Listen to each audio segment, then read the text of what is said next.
And finally tonight, our Person of the Week. There was another name on the short list for the Nobel Peace Prize today. Malala, 16 years old, the youngest nominee. She was shot because she spoke up for the 31 million girls around the world who cannot get an education. Her new book is I Am Malala. And tonight, the miracles, the reason she survived that bullet from the Taliban. Two men approach a Pakistani school bus like this one, men with beards and a gun, a Colt 45. One of them climbs on the bus and asks a question. Who is Malala? She doesn't remember what happened next, but her friend described the moment. He fired three bullets, and one hit you on the left side of my head. I would have been doing like this. So I hide my face because there was gunpowder on my fingers. She is bleeding, in grave condition, but 2 hours pass before a helicopter can deliver her from the local hospital to a military surgeon. He spends 5 hours trying to relieve the swelling on her brain and remove tiny clots. By a strange coincidence, there is someone in Pakistan for the first time. A top specialist in pediatric trauma from England, Dr. Fiona Reynolds, with her colleague, Dr. Javeed Kayani.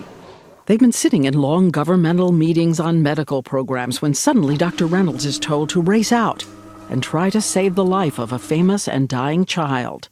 The tubes have given Malala an infection. The machines are improperly set. Her blood isn't clotting. Her lungs and kidneys are beginning to fail. She had become septic. It was obvious that she had a very serious life-threatening infection. Dr. Reynolds makes a risky recommendation: to take the gravely ill girl on an 8-hour trip to a high-tech hospital in England.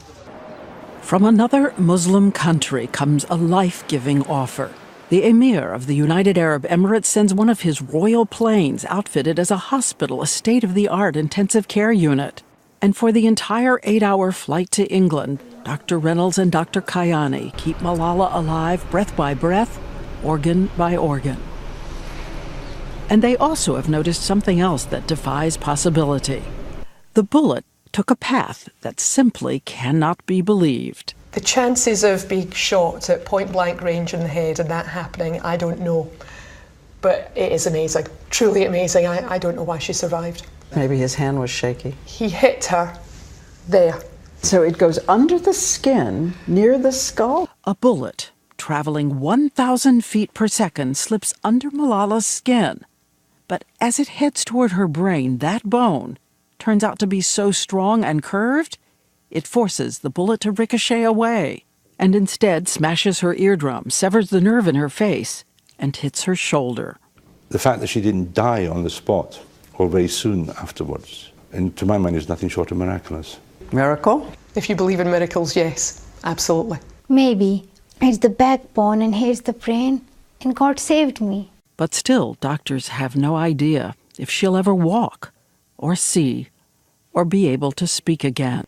They are amazed when moments after her eyes open, she uses a letterboard to spell out in English the words country, and then father. Ahead of her, 3 months of punishing therapy and more surgery to reconnect the nerve in her face. Through it all, Dr. Reynolds notes of her young patient. I have never seen Malala cry, never. She's incredibly stoical. She had to have some sutures in her wound in her scalp, and she also had to have a needle to drain some infected fluid from her neck. And on both occasions, she didn't wince, she didn't cry, she didn't even squeeze my hand when they were sticking needles into her. I didn't cry because now I totally changed after that incident. But I don't know how did I change. I don't know what happened to me. But I have to say, who can do this? We all cry. I was feeling that this is a new life. Malala says she thinks death just wasn't ready for her. I think death didn't want to kill me, and God was with me, and the people prayed for me. And so we choose Malala Yousafzai.